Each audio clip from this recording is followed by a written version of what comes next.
The Super Media Bros podcast is a founding member of the OddPods Media Network. Super Media Bros.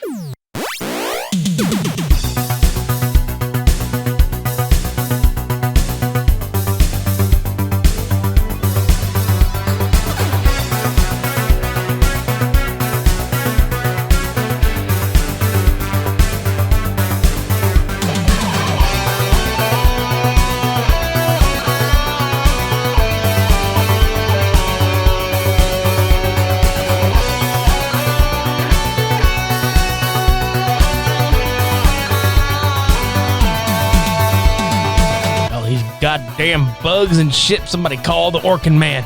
Yes, sir. Yes, sir. Did you call the goddamn Orkin Man, Devin? Yes, sir. I sure did. You called the Orkin Man? Motherfucker. I want to know something, Mr. Orkin Man. How come these movies still exist? God damn it. They just wasn't exterminated the way I say we're gonna get it done. That's okay. At least we still got Arachnophobia. That's a pretty good movie, too. Amen, Brother Ben. Welcome to episode 212 of the Super Media Bros podcast. I'm Richie. I'm Devin. And we are here with Cult Cinema Showdown 93, Ticks versus Slugs. Bugtastic time. Yeah, I'm gonna be honest. When you told me what we were watching, I was like, oh, okay, I've not heard of either one of these. I'm looking at the posters now. Okay, it's gonna be one of these weeks, alright. Before we get into the meat of this episode, we want to do something a little different. I'd like to read some listener feedback or some reviews or something because guess what? People have actually left shit for us to look at. Whoa, wait, pause. You're telling me that people listen to the show? Apparently so. Really? Yeah. I thought we were just speaking into the ether. Well, check it out. If you want to leave a review or any kind of feedback, we actually have a voicemail feature on our website, supermediabrospodcast.com, where there is a pop-out taskbar on the right-hand side. And guess what? It's easy to use with your mobile device.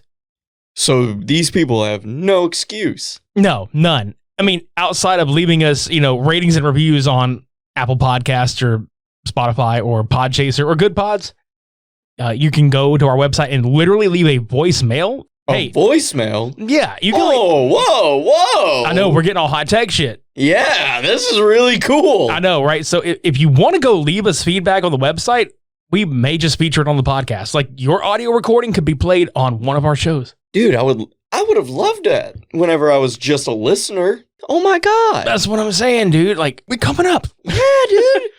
So there's a couple of podcasters that actually left some really fun feedback. I'll get to one of those in just a second, but there's this one is from our OddPods Media brethren, Dylan, over at From the Middle.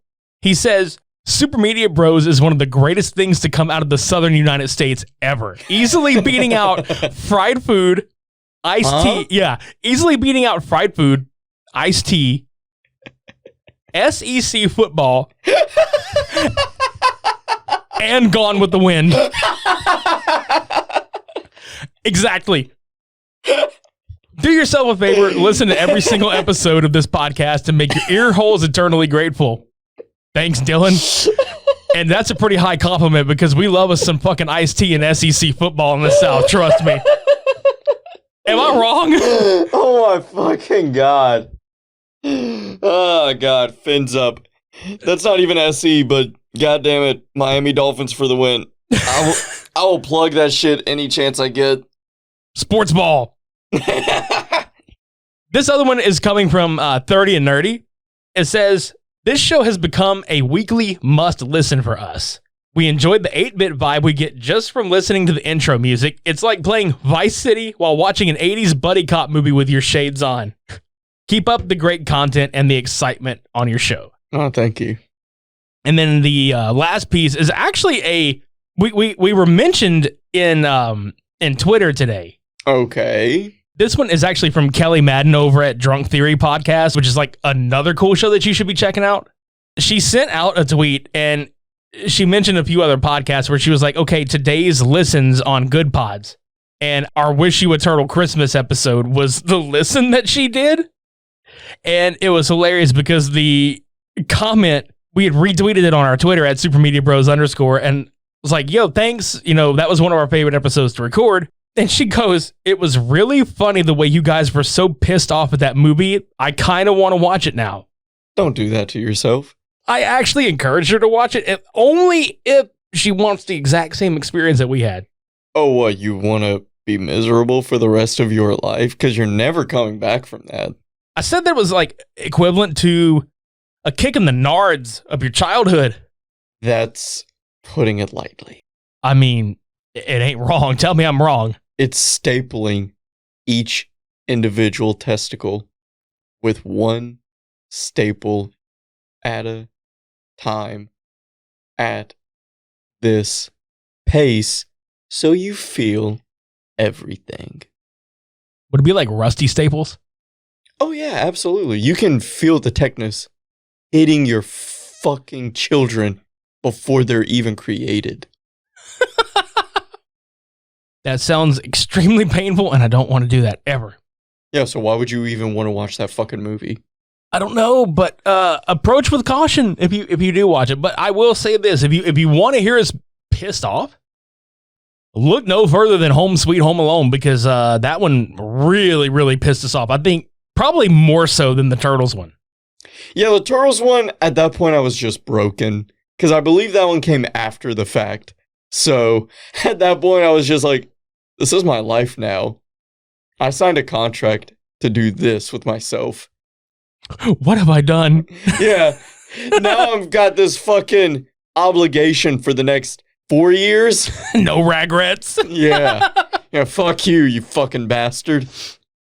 No take backsies. You fucking dick. I love you, man. I love you too, you fucking asshole.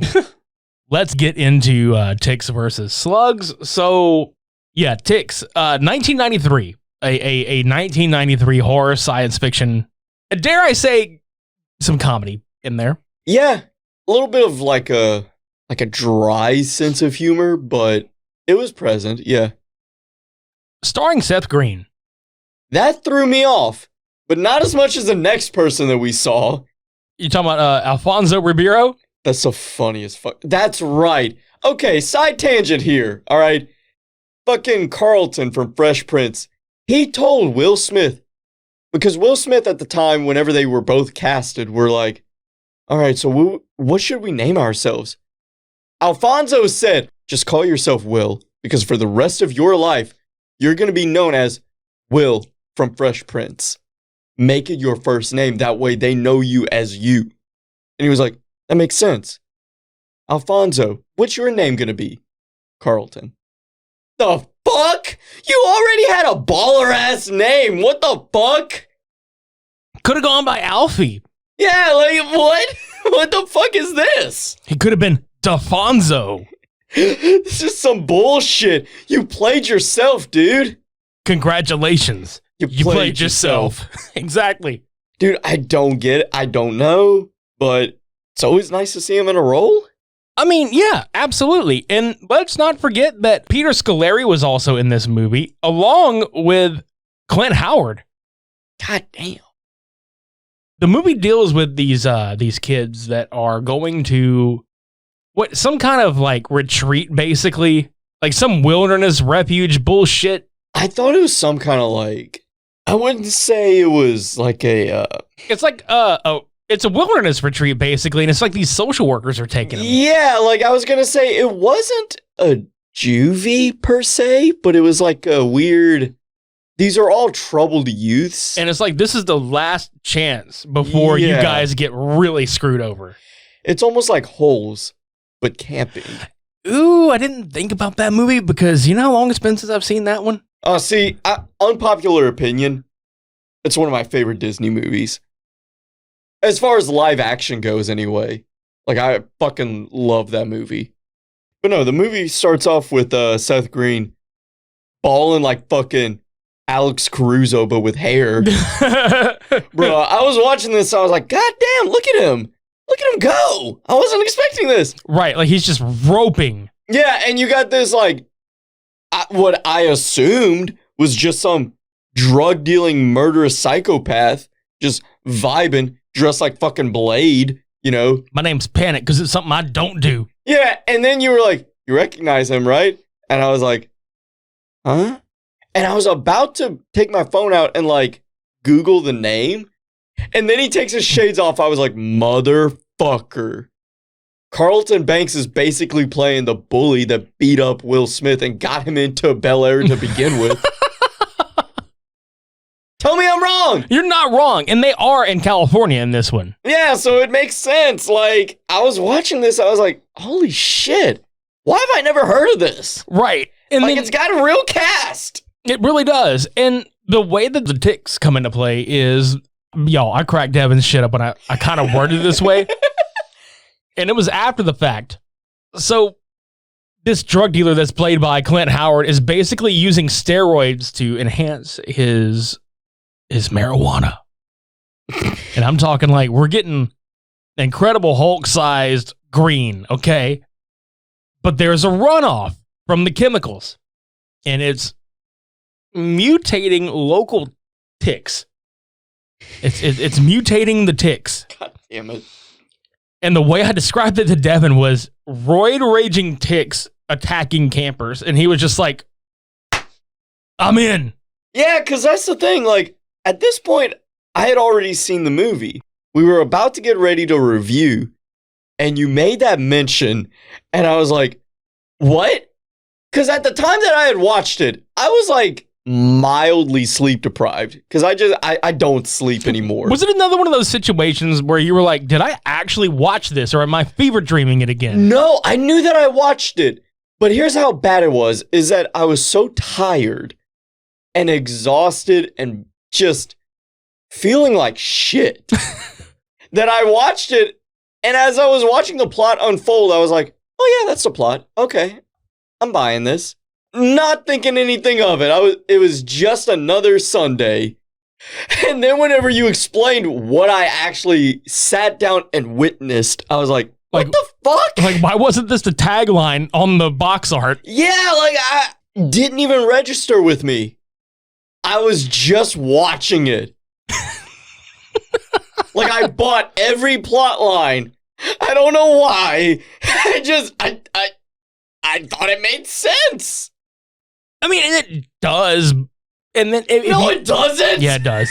It certainly does. This is 1993, my dude. Everything in the 90s had to make sense in some form or fashion. Oh, well, yeah. I mean, the DARE program was a hot commodity at the time. Right. And herein lies, like, that little shit. So the dad of Seth Green's character, like, he's one of those parents that thinks the kid is absolutely on drugs. Oh, dude, without a doubt. When in reality, Tyler... like, that's his character's name. Tyler suffers from PTSD from basically being abandoned in the goddamn woods. So he just clung to a fucking tree for 2 days solid. So he always gets freaked the fuck out when he's alone. Which makes the movie even funnier. Like, the more we go in depth into this, the funnier this movie gets because you start thinking back at the full picture and it's like, what the fuck? Yeah, because intertwined with them making their way to the camp, Clint Howard's character Jarvis, who is making the roid raging Incredible Hulk greens, fucking steps in a bear trap, getting attacked by this one giant tick. And then he has several that just drop on him, like the eggs, because he looks up and there's just like infestation of just egg sacks and they just drop on him. And then it cuts to black. So you're just like, oh, he's dead. We'll get back to his sorry ass in a minute. This movie has like some body horror element to it. We were both pointing this out with both of these movies. Kudos to the special effects teams on these. Yeah. Because goddamn, it's pretty disgusting when Seth Green walks up to that closet and pokes the one egg sack and it just starts leaking shit. Dude, I was surprised at the budget of both of these. Like, I don't know what the actual numbers are, but... 1 million for ticks. Really? Mm-hmm.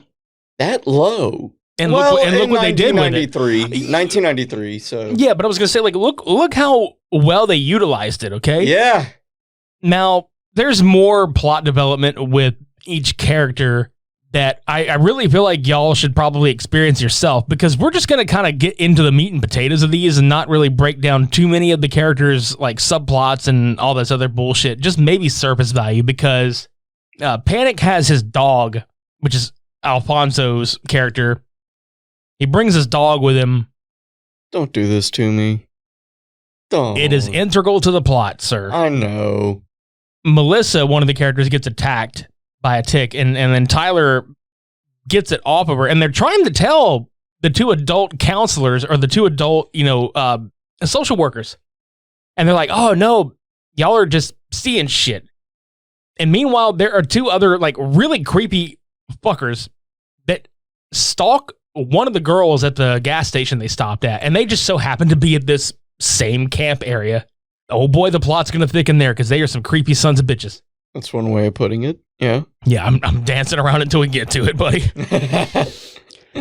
So Panic gets really pissed off because the dog runs off. His dog's name is Brutus, and it actually gets killed by a tick. God damn and it. gets infested, which is actually another funny line from Clint Howard later. But I got to be honest, that sequence where he's carrying the dog back and he's talking about him is some of the... I can't even believe I'm about to say this. It's some of the best acting. Yeah. Like, he's by far... I mean, Seth Green's a great actor in his own right, but he's more of a comedy guy. Mm-hmm. Alfonso is believable here. I mean, who wouldn't be believable over their animal dying? But he's really... in a movie of this caliber... Right. It's like Oscar performance worthy. And I'm not saying like it deserves an Oscar, but I'm talking about you know what I mean when I say like the caliber. Right. The caliber of movies that we're talking about here. This is like that level. So, which good on him. Sure. Because he didn't have to do that. He could have easily said, this is a garbage piece of shit movie that nobody's gonna even know exists until 30 years later when two guys who talk on a podcast that like 30 people listen to. Yeah, that's all this is gonna be. This is nothing. I can phone it in. But he didn't. He actually put in some effort. And now those two guys with the podcast 30 years later appreciate you for it. And now we have 32 listeners. Oh, hold on. We're the other two people. No. You say that. You're joking. I'm watching the live feed right now. We got 45 now. Oh, sweet. All right, cool. Fucking A. Yeah. That was a high five. We should really put our desks closer. Yeah, dude. Like, I got fucking T-Rex arms. I couldn't reach. Okay, hang on. Let's try it again. Thanks. Woo! Got it. All right. So, anyway, back to the story at hand. Pretty fucking sad because they're like, okay, we need to take the dog to a vet. This is the sequence where you had me cracking up because this motherfucker across from me was just text messaging me throughout this entire goddamn sequence of events. Bro, it's so great. This fucking movie, man. I was watching it and I was just laying in bed. Been a long day. And I got it playing on the laptop, which, by the way, we watched two different versions of this. I did forget about that. Okay, so the version that I bought is the Vinegar Syndrome, which you're going to hear that name a shitload on this podcast if this is your first episode, because the Cult Cinema Showdown series, we take movies like this that, no bullshit, do deserve the re-releases that they get. Vinegar Syndrome is one of the very few film companies that are dedicated to preserving cult films. So the version that I've got is a 4K release with the 9 minutes that was actually cut out for the original TV and the home video release from 1994. And Devin watched the original 85-minute cut. So I saw the 94-minute cut. So I'm pretty sure there's 9 minutes of shit that I saw that it may or may not have been integral. I don't know. I just know what I watched. We'll get together one day because now I'm curious. Yeah, I mean, if anything, it might be extra gore shots or what have you. Yeah, because there wasn't a whole lot of gore in what I saw. A couple of moments, but nothing too graphic, really. Well, here's the thing, though. Like, Brian Usna, if that name does not ring a bell to anybody out there, I'll fill you in. He was one of the producers on this one, and he worked as a producer for a lot of Stuart Gordon movies, like Reanimator, From Beyond. He did the movie Society from 1989. It was a body horror film, and that was one of his movies. He was also a co-writer for Honey, I Shrunk the Kids. He's done production on a shitload of horror movies, too. I mean, the list goes on. But that's where your body horror element comes in with this sequence in the vet lab, where old boy pulls this big motherfucker out of his dog, but it ain't dead. No, that motherfucker just yeets himself. Yeet! Just fucking starts crawling. I swear to God. And this is what I texted you. I said, that tick in the vet office is skittering like me whenever I see a goth girl's feet in fishnets. Just fucking skittering across all fours. Yes, my lady. Toe suckers unite. Let me suck the nail polish off of your toes.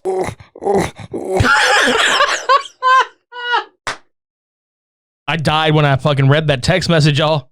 But you could fucking picture it too. I pictured you crab walking scattered across the floor. Oh, not just crawling, but crab crawling. Like, upside down like fucking Bray Wyatt. dude, yeah. Just like, I was like, holy shit, Devin. Like, somehow that would be scarier than the shit that we saw. Which I do want to point out, great job on the practical effects with the ticks themselves. Yeah, man. Like, and that's what I was talking about. This is like Bottleneck and shit where it's like, why is this under the radar? Right, why isn't it being spoken of more? Because even the scenes where the ticks are actually burrowing in the humans, like where they're sticking the heads in them, and then the humans are knifing them and burning them out, but the head is still stuck in there and they're bleeding out and shit. Oh my God. And that's the thing. It's not to say that I think this is as good as Bottleneck by a long shot, but it's like a weird case where, okay, this is the early 90s. Look at who's involved in the project. Look at the practical effects. What happened? The direct-to-home video market happened, man.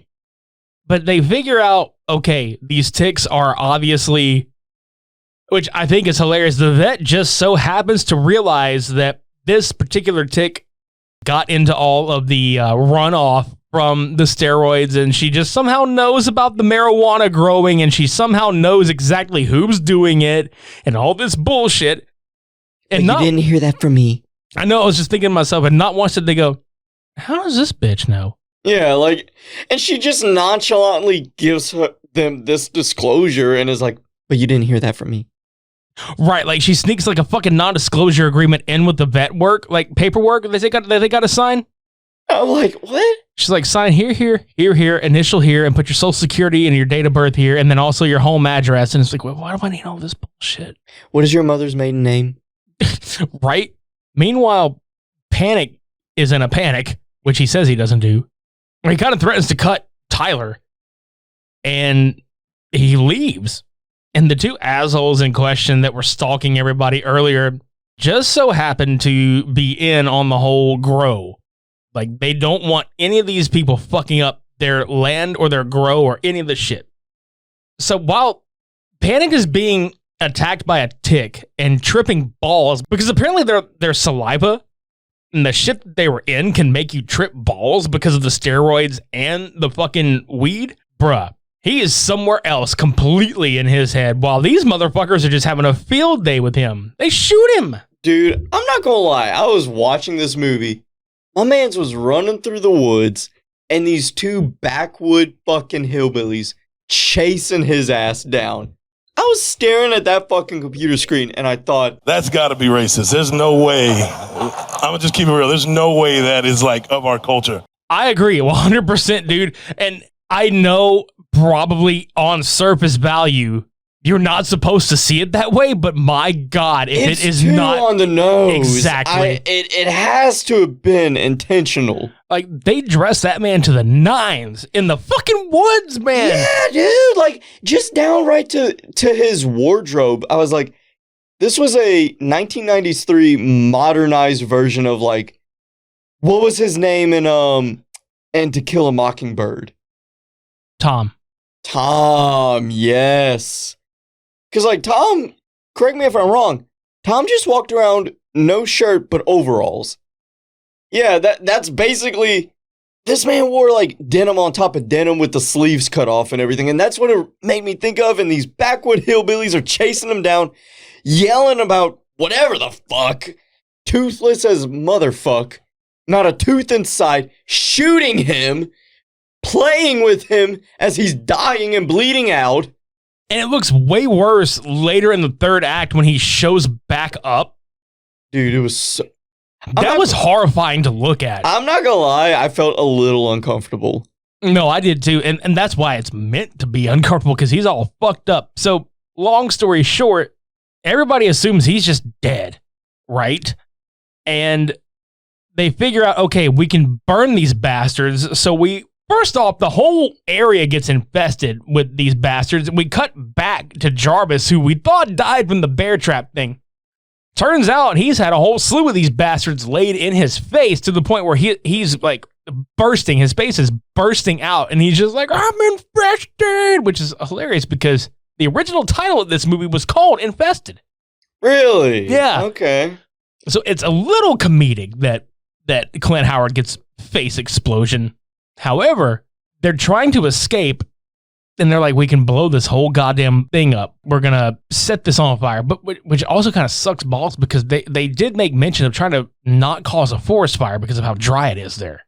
However, there's already a fire happening around the cabin because a forest fire happens. And those two bastards show up feigning like, oh, we need help. And everybody lets him in. Well, here comes old Alfonso Carlton Panic. My dude looking like he got beat the fuck down by Mike Tyson. Yeah, he looked a little bruised. Oh my God. But I felt sorry for him. Oh, well, yeah. Like legitimately, again, where he was like crying over his dog was like, okay, that's where you start to feel for this dude. He is just on the ground, like hurting. And he can barely speak because he's so swollen from being infested by all the ticks and all the drugs and shit. Because he was popping steroids that he stole out of one of the dude's duffel bags in the beginning just to stay alive long enough to get there, to get help. Wow. And that's the thing, too, is like, you didn't really expect that from this movie. Honestly, I don't know if it was because I was conditioned to watching, like, the shittiest of the shits. But now we're starting to get to the point where it's like, oh no, these are at least mildly underrated. Sometimes, in some cases, completely underrated. Like complete gems. And I'm just like, oh shit, we actually got something here. What is this? Yeah, exactly that. So basically he dies, but not before he makes everybody aware of the fact that these two motherfuckers shot his ass. And then the heel turn reveal happens where these two guys are trying to kill all of them. I think they even shoot the dad, the dad of one of the girls, who is actually one of the group counselors or whatever the fuck. They shoot him right in the back of the leg, but it looks like they shoot him in the ass cheek. Oh, I'm sure that's what they were aiming for. Right. Because when they shoot him, I'm like, ooh, that's definitely a gunshot wound, but if you look in slow-mo, it looks like he just has explosive diarrhea. Like really bad. He just shits himself. I mean, I would have too, but still. Yeah. But they wind up escaping while the two guys blow up in the cabin, which one of the people turn into a massive tick. Like that it infests him to the point, and I think I want to say it's Panic, who his corpse like starts shaking and a giant tick just kind of emerges from his whole body. And the makeup effects on this are outstanding because it looks so real and painful as fuck. Again, I was not expecting. And that's the thing. You put this kind of effort into a film, whether you think it's going to be like Oscar caliber or not, it's like, okay, but all the makeup, the cast, the budget, everything, you put it straight to home video? Right. I don't get that. I don't either, but I do know for a fact that it definitely made its rounds in the home video market. I mean, this was on our... Okay. Well, yeah. I mean, when I was in our video store, whenever I was a kid, like my family's store, I remember this movie being on our shelves and people came to rent it. Okay. So it definitely got passed around. Well, that's good to hear. I don't understand. I know. Isn't it weird? Like your perception later, yeah, as opposed to me that lived when it was new Right. and is still around 30 years after the fact. It is fucking weird. The only thing that I can think of is they didn't think that would happen, maybe? Most companies that do shit like this, they micro budget the shit out of it because at the end of the day, it's not a loss if they can recoup it on home video. And then they really don't give a shit if it falls into obscurity or not. They made their money back, and most of the actors in these films just wish they never came back around. However, people like us and cult film enthusiasts in general live for this shit. I live to collect these types of movies. And that's a big reason I give you've seen my fucking literal unopened movie collection. Yeah. And it's not because, I want to keep them wrapped. I have not had the time to get around to watching most of these because they just come at such a rapid rate. Yeah, I was telling my buddy, I was like, man, I don't even know why we got Netflix when I could just go to Richie's house. He ain't wrong. I'm about to have a whole ass bedroom dedicated to just housing my movie collection, my physical media collection. This man is not joking. I'm really not. I wish I were. But aside from that, Ticks ends on kind of we could probably have a sequel because as they escape the camp, there is a pulsating tick egg that comes out from underneath the van they escape in. And I mean, go check this movie out for yourself. It is on YouTube. Like if you want to watch the original 85-minute cut, it's on YouTube. So check it out there. But all in all, a fun movie. Oh, yeah. We're going to take a break and we'll come right back with Slugs from 1988. You're listening to the Super Media Bros podcast on the OddPods Media Network. The leaders in male grooming have done it again. Take your grooming game to the next level and join 4 million other men worldwide who trust Manscaped. Devin, the Performance Package 4.0 is here from Manscaped. Right here? Right here. There it is. Look at it glistening in the light. Should I tell you what's inside? Yes, please. Okay, cool. So inside this package, you're going to find their Lawnmower 4.0 trimmer, the Weed Whacker ear and nose hair trimmer, the Crop Preserver ball deodorant, the Crop Reviver toner, performance boxer briefs, all inside of a travel bag to hold your goodies. For free? A free travel bag? Free travel bag, my dude. Oh my God, that's a game changer. It really is. Well, hold on. Tell me more. First off, the Performance Package 4.0 includes the new Lawnmower 4.0. This trimmer is insane. You know, I think it might just be goated. The GOAT? I believe so. The greatest of all time, sir. That's a high order. Yes, it is. This 4th generation trimmer features a cutting-edge ceramic blade to reduce grooming accidents thanks to their advanced skin-safe technology. The Lawnmower 4.0 has a 7,000 RPM motor, a new multifunction on-off switch that will engage a travel lock, and it gives you the ability to turn the 4000K LED spotlight on and off when you need a more precise shave. Did I mention it's waterproof? It needs to be. Do you want to take your grooming game to the next level? Elaborate. The Performance Package 4.0 includes the Weed Whacker to chop up the worst weeds in your nose and your ears. Well, my worst weeds are on my balls, but the weeds up there are pretty bad too. Well, the Weed Whacker is also waterproof, and it uses a 9,000 RPM motor-powered 360-degree rotary dual-blade system. This nose and ear hair trimmer provides proprietary skin-safe technology, which helps prevent nicks, snags, and tugs in those delicate spots. Good God. But that's not all. Tell me more. Seal the deal with Manscaped's liquid formulations. What? Yeah, dude. Their Crop Preserver ball deodorant for before leaving the house, and the Crop Reviver ball toner for a mid-game ball check. Now I have a question. All right, shoot. Will the ball deodorant leave streaks the way my armpit deodorant does? Absolutely not, for it is a cream. A cream? That's right. Oh my God. That's right. And you'll be creaming yourself whenever you hear the deal that we have for you. 20% off plus free shipping at manscaped.com using our code SUPER. Manscaped is throwing 2 free gifts into this performance package. The Manscaped Boxers in the Shed travel bag, so that you can bring your comfort and boxers to another level.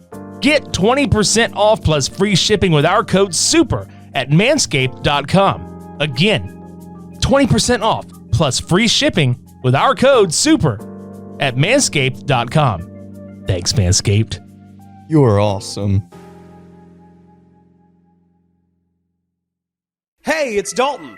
And Sam. We want to tell you about our podcast called Big 10 Plus 4. Are you a college football fan who doesn't want to always be talking about the SEC? Are you a college basketball fan who's tired of hearing how the Big 10 doesn't win in the big dance? Then we're the show for you. Check us out each week on the OddPods Media Network. We bring you college sports with a Big 10 flavor. Big 10 Plus 4. College sports with Midwest perspective. Blue collar and blue blood.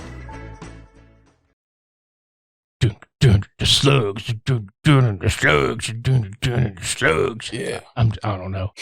I was just going along with it. I was just making shit up. It doesn't matter at this point. But let's get into Slugs. It is a 1988 horror film, straight up horror, but entertaining nonetheless, and goes all out with the practical effects. I mean, these slugs, whether they used real ones or not, slimy enough, look just like them, creepy as hell.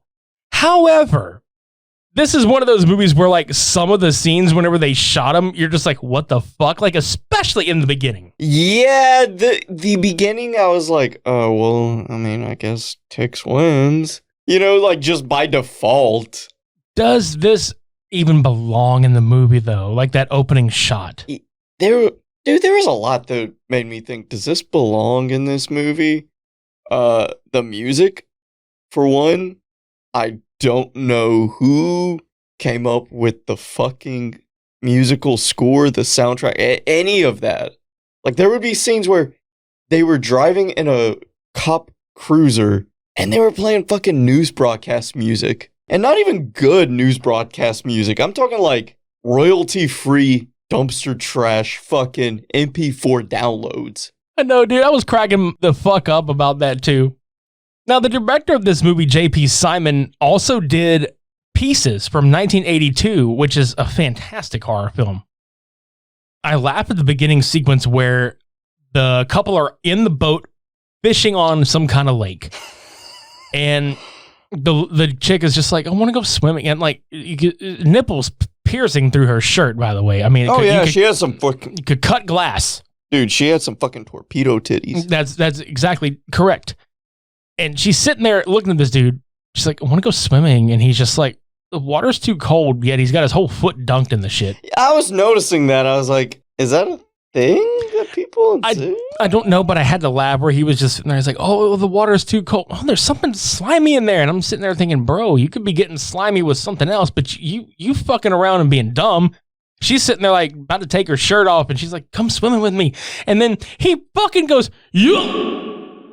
It just splooshes in, like he makes the weirdest fucking sound, and he just like, yeah, I don't like how he was sitting, and then he's just in the water. That's the thing. Even after watching the full film, and then the trailer that showed that sequence, I'm like, the slugs never possess grappling abilities. I mean, only one scene, but it happened so slowly that it's like, well. Are we to assume that they grabbed him by his pinky toe and just yoinked him into the water? Yeah, like, I don't buy that. Like, they didn't have opposable thumbs. They didn't, like... Didn't have shit. No. They had a full set of teeth. That was it. But they didn't have, like, enhanced strength. Right, and they wouldn't even have, like, the buoyancy to strengthen themselves with leverage to, like, pull his ass in. So I don't know. Like you said earlier, I cut the whole scene out. Yeah, because I had to laugh at old girl whenever he gets in the water. She's like, stop kidding around. Well, if you don't, this isn't funny. Okay, just come back up. Meanwhile, he's underwater. This dumb bitch acts like he can hear her. Yeah, like, even if he wasn't being attacked, he cannot hear you. I'm just going to row the boat away if you don't stop. And I'm thinking, row that bitch away. Fuck it. But then he turns into this gloop of red liquid that you pointed out. Look, what did you say it looked like? Was it like punch or some red soda? Yeah, I said some fucking the Mexican soda. Yeah, that real red shit. Yeah. I can't remember the name of it. It starts with like a J. You know what I'm talking about. The kind they sell in the fucking Walmart. Oh yeah, dude, it's so good too, by the way. Was it Jarrentos or some shit like that? It's something like that. I'm not Spanish. I can't pronounce this shit. Shout out Becky, Ruby, Katie, Aliana, Jalil.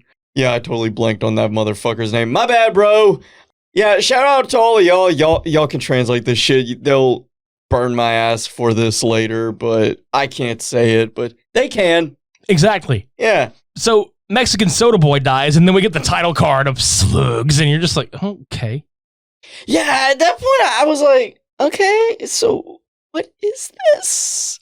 Again, for this one, not a lot of deep dive, but the hits of the movie. Yeah. A dude named Mike Brady, who apparently, I guess, is something to do with he's the health inspector. He has something to do with the health inspection of the safety of the town or some shit. There are these slugs that are mutated. I don't even know if we understand exactly to what extent they've been mutated, but we just know that the town used to be a toxic waste disposal forever ago. The town was built on top of it, and so was the sewer system. And so these killer slugs just start popping up in people's homes and in their basements. Like this one guy with his dog, like he goes inside this house, he's about to be evicted, and he lays on his couch and presumably dies.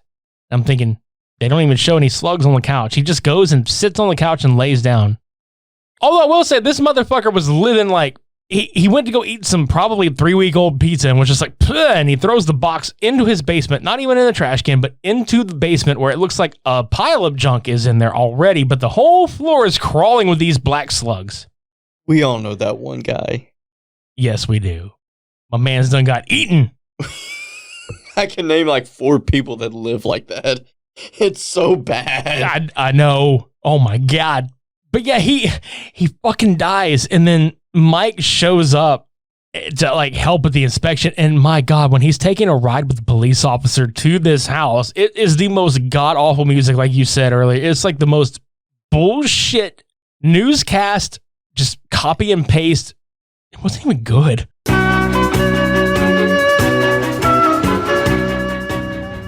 Not only was it not good, it didn't fit. Like, like tonal quality, right? Yeah, and they did this like, dude, the one at the end. We'll get to that one, but oh my God. Dude, I did that on purpose, by the way. For those listening, this man was taking a sip of his drink, and I made that mention just to see if he would spit his drink out. And you almost fucking did. That was beautiful. Oh yeah, because like that one is just as bad, if not worse. Oh, I think it's far worse. But yeah, we'll get to it. By the way, I just want to give a shout out to your ability to hold in a drink. Oh, thanks. Thanks a lot. I really thought you were about to lose it all. I've had a lot of practice holding liquids in my mouth. Pause. Richie, what the fuck was that? I was just saying. No, you don't fucking say that shit again. It's very fucking sus. Did I say something wrong? Yes! Oh my- Don't fucking do that shit. We have a reputation to uphold. We have fucking sponsors now. What the fuck are you doing? I was just talking about holding drink in my mouth and being able to not crack under pressure. What the fuck were you talking about? That's my bad. Just bring the microphone back to your mouth. We'll fix it in post. There's a lot of weirdness that happens in this movie too. Like, especially with this one dude that is trying to sell or have some kind of contract signed with these people he's meeting at a restaurant. And his alcoholic girlfriend or wife or whatever, who has the biggest set of whiskey vocal cords I've ever seen in my life, chopping up some sluggy lettuce in the sink. Yes. Where she's like, you're going to have to decide if you want dinner or dessert first. Like, literally that deep. And I was just like, bruh. I didn't get this. Like, this is literally all to set up a very gross scene in a restaurant, which it works perfectly where he's eating this shit. Yeah, that was fine. It just, the rest of it didn't belong. Like, because whatever happens with old girl? Nothing. Yeah, and I think what it was like, okay, we needed this setup, but let's set it up in a way that it builds upon where we're going. Right. It literally felt like a placeholder. Yeah, it really was, because she was sitting there like, oh, I'm going to make this fucking salad. And then he's sitting there, his stomach's all hurting him, and he's just like, oh. And she's like, what's wrong? He's like, oh, it's a cramp. It's passed. I usually like your salads. I thought it was a little salty. And she's like, oh, it must have been the anchovies I put in the salad. And I'm just like, why the fuck? Probably Caesar salad, like true Caesar salad. But I'm just sitting there like, and I like anchovies, but that don't sound right. Nah, it ain't good, man. Fuck that. Let's talk about the other encounter that happens where old girl's parents fucking leave the house and she's like clicking the little outside light on and off for her drunk boyfriend to come over. God. Look, listen, guys, I've made it through college, okay? I've done some shit I'm not proud of. This entire set piece, it hit too close to home. I'm gonna be honest. My man's walked into that house already buzzing and immediately was like, what y'all got to drink? Grabs a bottle of Jack Daniels. And I know it was Jack Daniels because like every other product in this fucking movie, the label was put right in the center.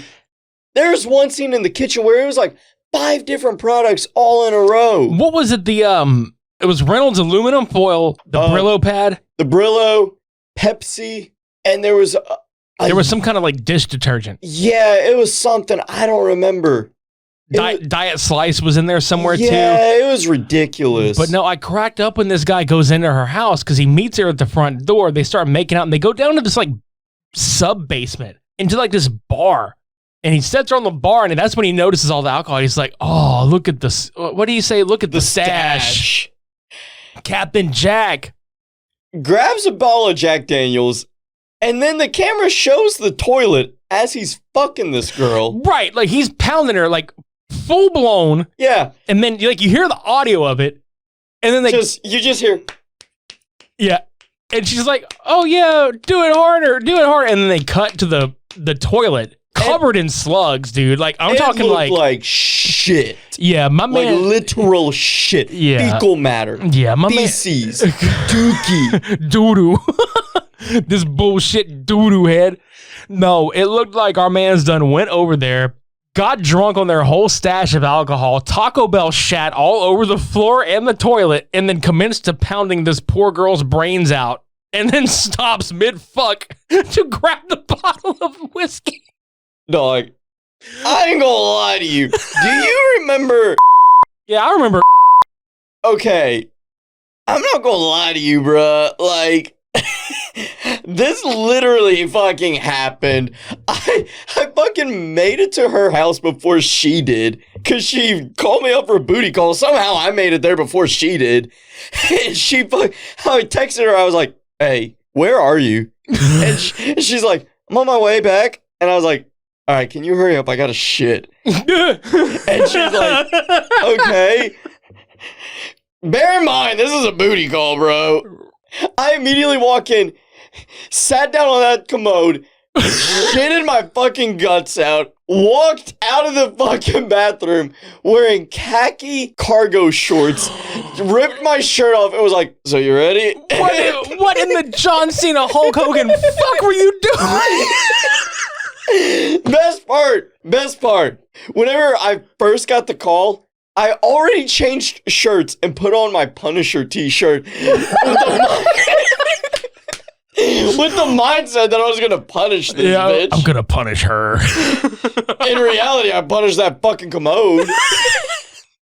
And whenever I got out, whenever she saw me, she was like, oh, that was fast. Me not knowing what else to say, how to respond, I literally said, oh no, I didn't have to actually poo-poo. I just had to wipe what was already there. You ready? Oh, God.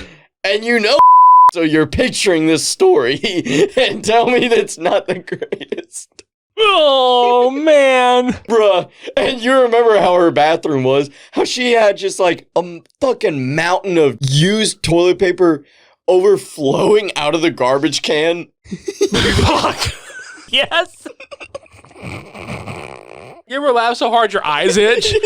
That's happening to me right now. Oh, God, but Jesus Christ, dude. Like, imagine this happening to Devin, but slugs. Yeah. That's basically the only difference. There was definitely a Jack Daniels. There was shit on the toilet, all over the rim, on the floor, just dripping. This dude sits up because she bitches at him for wanting to recharge his batteries, as he says. He sits That's up. the best part. Yeah, he said, I'm just recharging my batteries, dude. As he takes a swig of Jack. Getting whiskey dick. That's a fucking legend. Right. So my man's is hand fisting the fuck out this bottle. He's just like baby bottle in that bitch. And he goes to step off the bed and he's just like, something bit me. And then we start getting like more graphic detail of shit happening to these people. He's got blood spurting from his leg and she's like, oh, what the fuck? There's titties in the shot and everything. And yeah, so due to the power of Arrow Video putting this out, remastered from the negatives, old girl done slipped face first into the floor full of slugs, getting eaten alive, basically, because we find out later that the slime has like paralysis-inducing effects, and it burns, and so she's getting bloodied up. However, they left a whole goddamn shot of asshole and pussy lip right in the middle of the shot, and I didn't pause it out of like, oh, hey, I'll pause it because I was like, they left that in? Yeah, we were both like, go back. I was like, there's no fucking way I saw what I just saw. Hell, we even, like, old dude's dick and balls made it into the shot too. And if you would be watching this movie just in passing, you barely would notice, but my God, the power of 4K exists, people. Yeah. Even through the lighting. Yeah, I was like, a flaccid cock and balls and a whole asshole with the coochie lips. And bloodied to hell and back. Her whole body was like covered in blood at this point. That's the thing, like, how did that not receive an X rating? I would have thought the asshole would have. It was an R-rated. We have to also remember 80s. Yeah, they couldn't see that shit. Correct. And now, old girl, every time they cut back to her from old boy being like horrified, she gets progressively worse to the point where her fucking eyeball is hanging out, and then like that side of her face is just degraded beyond. It's like half of her face looks normal, the other half looks like fucking Sloth from Goonies. She fucking turns around, looking like Two-Faced. She fucking turn around looking like Dark Knight over here and shit. And that's the thing too, is like, it's so easy to make fun of the practical effects, the makeup and everything, but it was grotesque as hell though, dude. Well, not only that, but like, we've talked about making movies before, and it always comes down to, well, we can't do that because we don't have the means of making this happen. Right. So I'm looking at this shit, I'm like, I don't know how to do what you just did. We could never. Yeah, like, good job. Yeah, and that's not even a slight. We're serious. Like, yeah, great fucking job. Yeah. My God. Old boy tries to escape out the window, and poor girl's just yelling his name, but he takes a good old face planter into the slugs, and his dick and balls gets ripped off, and I mean, he dies off camera, but I mean, I'm assuming his dick and balls gets ripped off because it's slugs. We've all been there. Yes, we have. Anyway, another couple of shots that are notable is the old couple in the greenhouse. Oh my fucking God. They're in some kind of greenhouse garden area, and old boy is like taking care of his plants and all this shit. And the wife is just like, what are these things? And he's like, they're slug eggs. And she's like, slug eggs? Get them off of my plants. He's like, all right, gets them off the plants. Well, she goes in to have a cigarette and vacuum, because this is also back in the day when people like openly smoked cigarettes inside of any goddamn where they pleased. Dude, I've weirdly enough, I saw that in the 2020s, actually. Yeah, I mean, it happens in certain bars and shit, but like I'm talking like this is the times when you could smoke inside of McDonald's, you could smoke inside of like... Yeah. I was about to say, I was talking about somebody's house. Oh, but, for sure. No, yeah. But like it's still funny, like looking back on this period in time. So unbeknownst to him, a slug has crawled into his working glove, and he puts the glove on, and it starts eating his hand away. So he's trying to like cut it off with gardening shears, and nothing's coming out except blood. And so the dude is like smashing his hand on the table and knocks over some, I'm guessing some type of like acidic liquid. Something that's gaseous.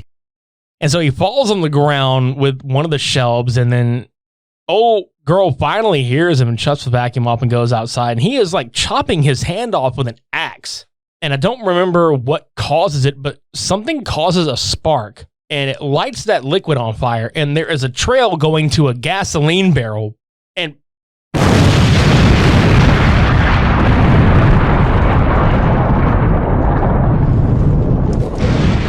did you ever think that when you saw the movie title Slugs that you'd be getting explosions? And this is just the first of many to come. I didn't.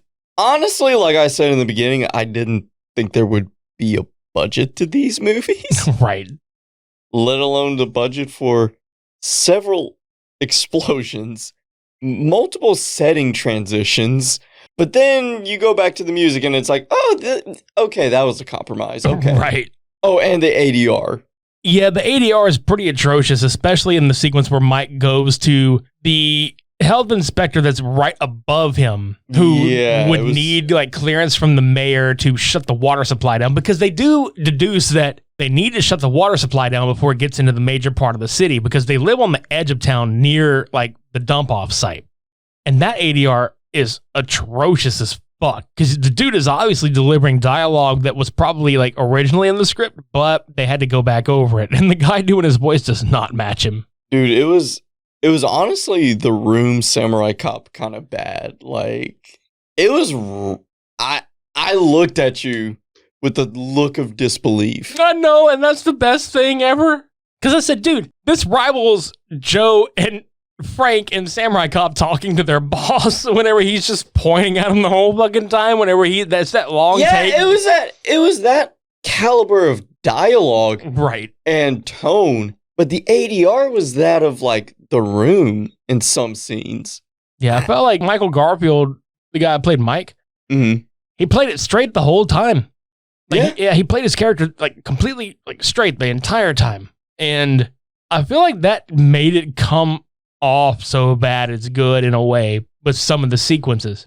Yeah, like I wouldn't say that it was a great performance, but he at least took it mildly serious. Yeah, because what was his buddy's name? Don? The guy that actually does like all the sewer readings and all that shit? Yes. Okay, so we'll get to like the next notable scene, and I guess we'll go to the end, because again, we would love for you all out there to go experience this movie as well, and it's also on YouTube if you want to watch it. The restaurant scene where the dude we have mentioned before that ate the slug salad was feeling sick. So he's been complaining of a headache the whole time, and he's meeting these two people to sign these papers or some bullshit or whatever. And he's like, oh, I got to go to the bathroom. And they're like, what's wrong? He's like, oh, I've just got a headache and we'll go away. So he starts getting a nosebleed in the bathroom that does go away or stops or whatever. Then he's sitting down at the table and he feels a little better. He's like, oh, I want to make a toast. And this was actually kind of a cool shot in the movie. It really was, with the blood and the going down the cup and everything, like just mixing with his drink. That looks sick. Yeah, it absolutely did, dude. Because as soon as it happens and he realizes it's happening and it's not stopping, this is when he like flips out. Like this is when he loses his shit, okay?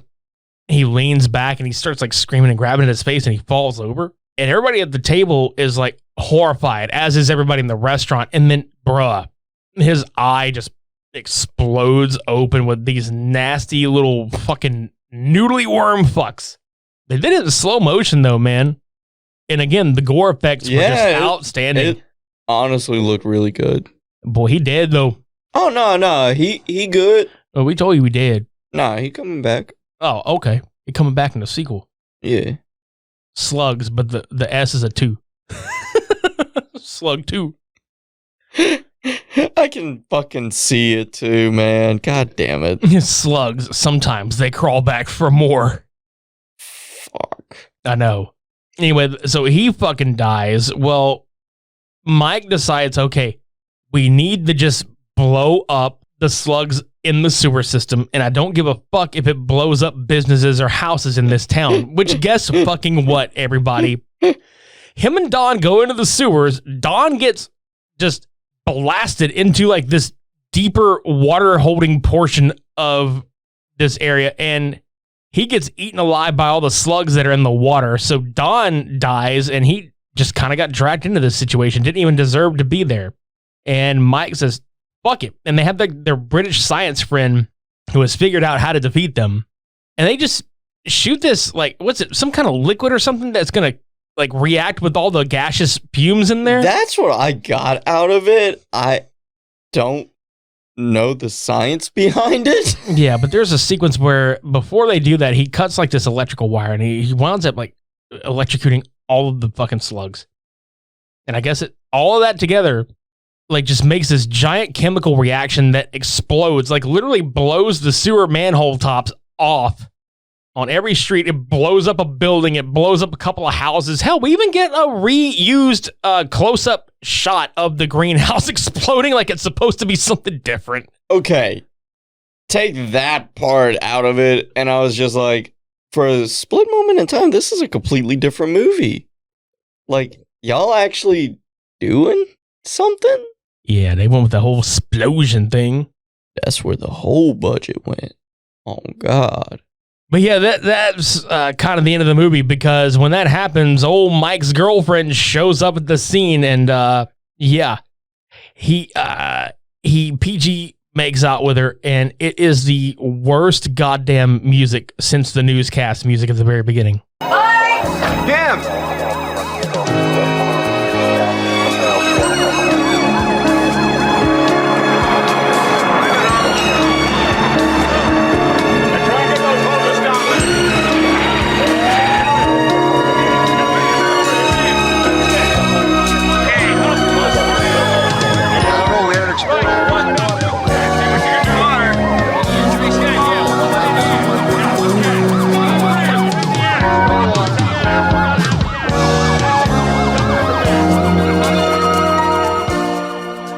Oh, dude, this was far worse.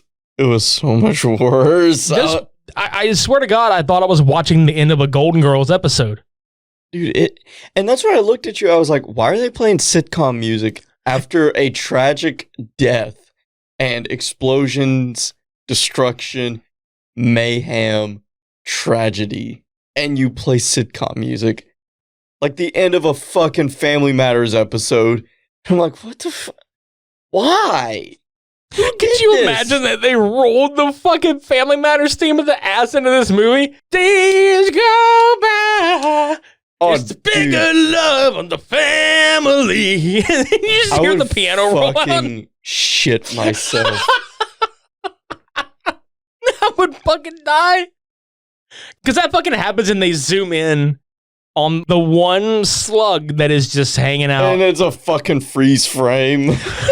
It's that old 80s, like when you jump in the middle of there for a high five and it just freezes. What the shit did I just see? You just saw slugs. And that's slugs. Oh my God. The ball's in your court, my dude. This is your call this week. Honestly, okay. I think Ticks is overall better in terms of tone and consistency. But I think I enjoyed Slugs more in the sense of like with the differing set pieces and whatnot, a little more to talk about and dissect. I think that is the winner for me. Even though, like I said, I do think Ticks is more, it's easier viewing. I agree 100%.